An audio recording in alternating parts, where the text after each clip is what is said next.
So in this first clip, Gene Deal is trying to tell us that just maybe P. Diddy was suspect way back when he worked for him. Now the question is, was he picking up these plugs for himself or for his partner? We don't know, but Gene Deal seems to think it probably was for him. But what I'm saying is, not because you pick up those type of items means it's for you. Maybe he wanted his partner to use it. I saw this dude pick up butt plugs, and that's the first time I ever seen some shit like that. And when I said, yo, my man, what you getting this for? He said, can I do my shopping by myself? And I said, yeah. And when I looked up there, it said butt plugs. I bust out laughing and went to the front door. So you heard the rumors. I knew I should wait outside a Turkish bath for him.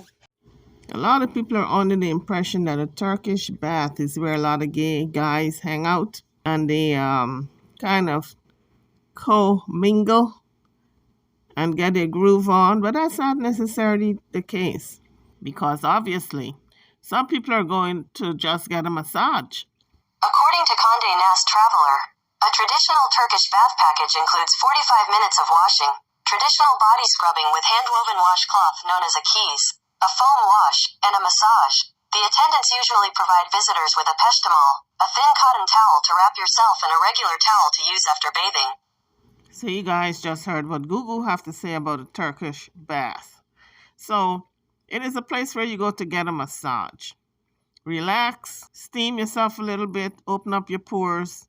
So it's not necessarily a place where people go to hook up. So I'm going to give P. Diddy the benefit of the doubt also with that one. But I don't know if I can give him the benefit of the doubt when he went on Drink Champs and really acted suspect, okay? What was he saying? Oh, I like it when you do that, Daddy. Oh, Daddy. Oh, now what grown man calls another man Daddy? Unless you got some sugar in your tank. Yeah, I love this drink. Where you put my bag? I like when you like this, Daddy. Yeah, where you put my bag? Daddy, I like when you scrambling and scraping for shit. I like that. I like when you like this, Daddy. Yeah, where you put my bag? Daddy, I like when you scrambling and scraping for shit. I like that. He had the fellas in the room so uncomfortable, looking at the floor, staring up at the ceiling, counting sheep, counting from 0 to 100, 100 to... I mean, those guys should have seen the faces. They were so uncomfortable, they didn't even want to talk because they were afraid that he was going to rush them. So, P. Diddy, I'm going to say you were very suspect in that little clip, all right? And you don't give a damn. That's the thing with P. Diddy. He don't care. He don't care if you call him gay, if you think of him as gay. He is just so confident in his skin. And just maybe he's coming out a little at a time, trying to tell everybody this is who I am. I'm batting for both fences, both teams. And maybe, just maybe, this is his way of coming out. You know, everybody got their own way to come out. Now, I want to switch pace a little bit. I was curious to find out about this young rapper, Biggie Smalls, a white rapper who lost his life at a young age. And Biggie, when he was singing and wanted to take the name Biggie Smalls, because everybody was calling him Biggie Smalls. So he took on the name Biggie Smalls and was sued and had to drop the name. So I was kind of curious, so I looked into the story. So this is what Google said about Biggie Smalls. Biggie Smalls. Who is Tim Bigelow? Tim Bigelow is an law-based rapper who worked under the name of Biggie Smalls. Little is known about him, but Yahoo notes that he was referred to as white/Latino and he had been using the name since 1991. Now in 1992, Biggie, or Notorious B.I.G., wanted to trademark the name and use that name, the name Biggie Smalls, because that's what he was being referred to by everybody, and including his friends. So Biggie was sued by Calvin Lockhart to drop the name. He dropped the name Biggie Smalls and renamed himself Notorious B.I.G. So I think the reason why the white Biggie Smalls wasn't sued by Calvin Lockhart was because he spelled Biggie Smalls differently. But Notorious B.I.G. spelled it the exact way that Calvin Lockhart spelled it in the movie. The names were spelled differently but sounded the same. So maybe that's why Calvin Lockhart didn't go after Tim Bigelow, the rapper out in California who was only 14 years old at the time. And also, a little snafu, a legal matter concerning the name in the movie Let's Do It Again. Calvin Lockhart played the part of Biggie Smalls as a drug kingpin. And so he sued Notorious B.I.G. not to use that name. And I'm wondering how come he didn't sue this kid out in California. He was using the name before B.I.G. started to use the name. Tim Bigelow was using the name back in 1991. How come they didn't go after him? Maybe because he spelled the name different.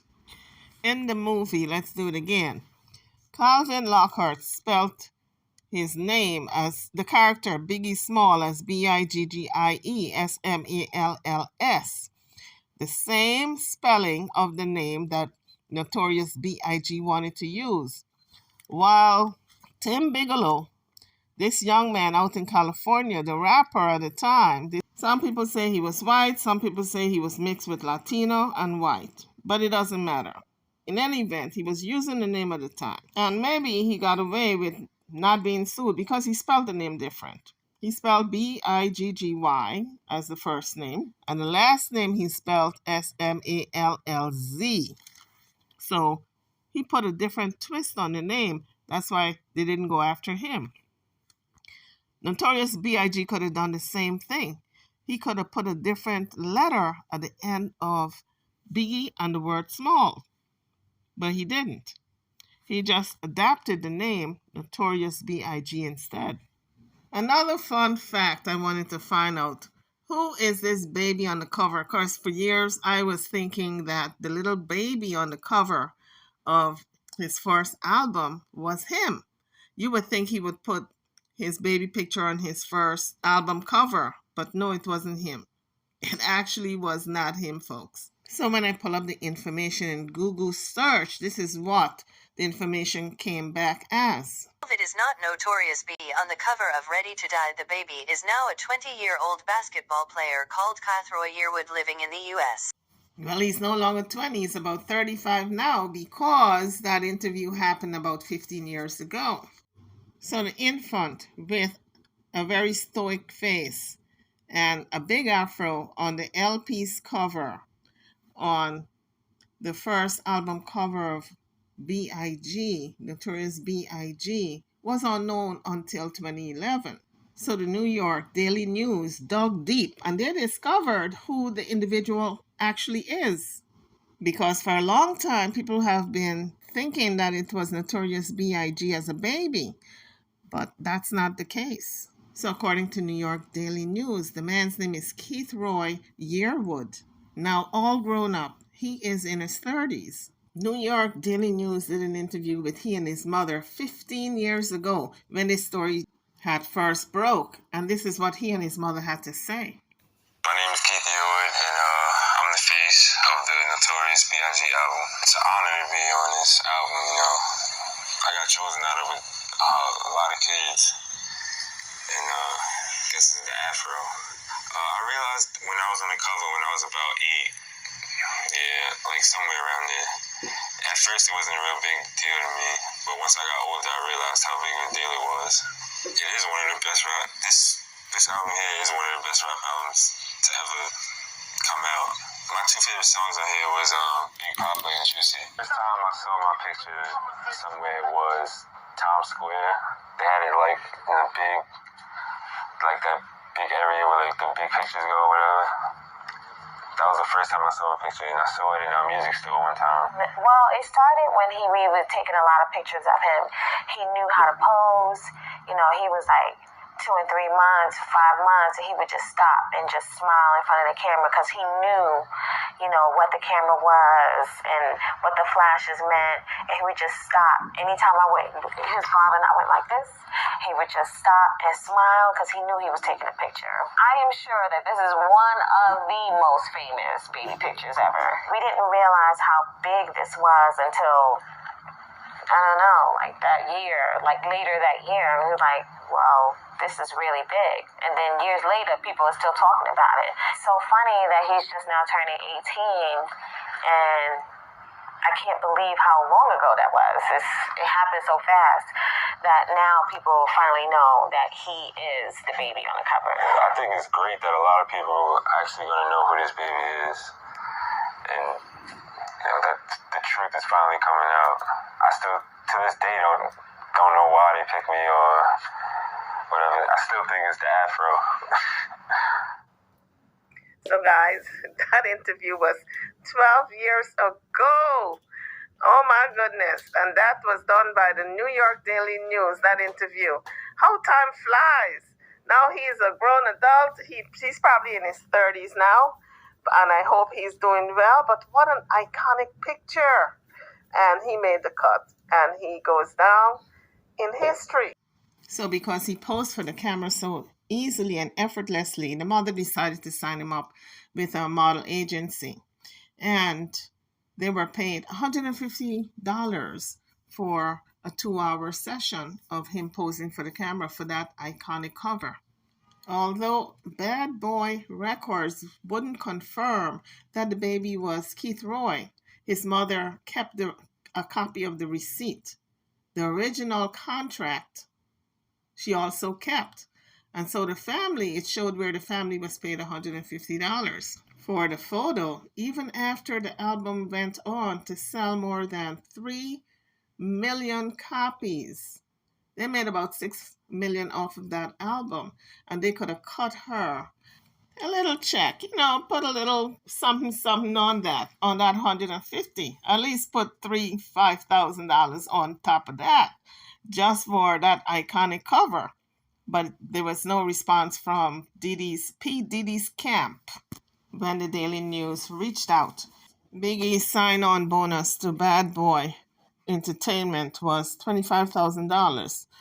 And I don't think his mother thought that was a whole lot of money for all the millions of dollars that he brought in for P. Diddy to become so wealthy.